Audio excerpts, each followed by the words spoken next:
بسم اللہ الرحمن الرحیم۔ اسلامی تاریخ کی وہ عظیم جنگ جس میں مسلمانوں کو وقتی شکست ہوئی مگر ایمان، قربانی اور ثابت قدمی کی بے مثال قائم ہوئی، یہ ہے غزوہ احد کا واقعہ۔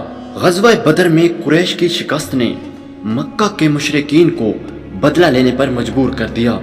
ابو سفیان کی قیادت میں ایک بڑا لشکر تقریباً 3000 کفار مدینہ کی طرف روانہ ہوئے۔ نبی کریم صلی اللہ علیہ وآلہ وسلم نے مشورہ کیا۔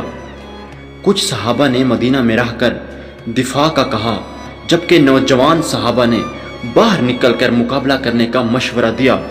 آخر کار فیصلہ ہوا کہ مدینہ سے باہر احد پہاڑ کے قریب جنگ ہوگی۔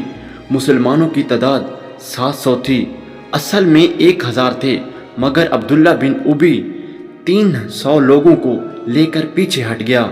نبی کریم صلی اللہ علیہ وآلہ وسلم نے 50 تیر انداز کو ایک پہاڑی پر تعینات فرمایا اور فرمایا، تم اپنی جگہ نہ چھوڑنا، خواہ ہمیں فتح ہو یا شکست۔ جنگ کا آغاز ہوا۔ پہلے مرحلے میں مسلمانوں نے دشمن کو پیچھے ہٹا دیا۔ جنگ جیتتے دیکھ کر کچھ تیر انداز مال غنیمت کے لیے نیچے آ گئے۔ خالد بن ولید جو اس وقت مسلمان نہ تھے، اس نے موقع کا فائدہ اٹھایا، گھوڑ سوار دستے کے ساتھ پہاڑ کے پیچھے سے حملہ کر دیا۔ مسلمانوں کی صفیں بکھر گئیں اور نقصان ہوا۔ نبی کریم صلی اللہ علیہ وآلہ وسلم پر حملہ ہوا، جس میں نبی پاک صلی اللہ علیہ وآلہ وسلم زخمی ہو گئے۔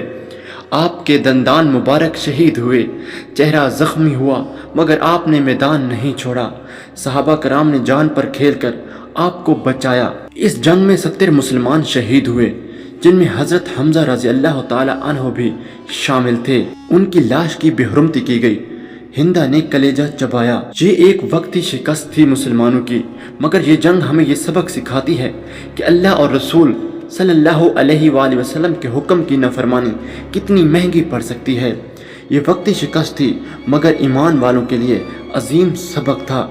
غزوہ احد ہمیں وفاداری، قربانی اور صبر سکھاتا ہے۔ ایمان کی راہ میں مشکلیں آئیں گی، مگر فتح صرف انہی کی ہے جو صبر اور اطاعت کرتے ہیں۔ یہ چھوٹی سی ویڈیو امید کرتا ہوں ناظرین آپ کو پسند آئی ہوگی۔ ویڈیو کو لائک لازمی کریں اور چینل کو سبسکرائب کرنا بالکل بھی مت بھولیں۔ شکریہ۔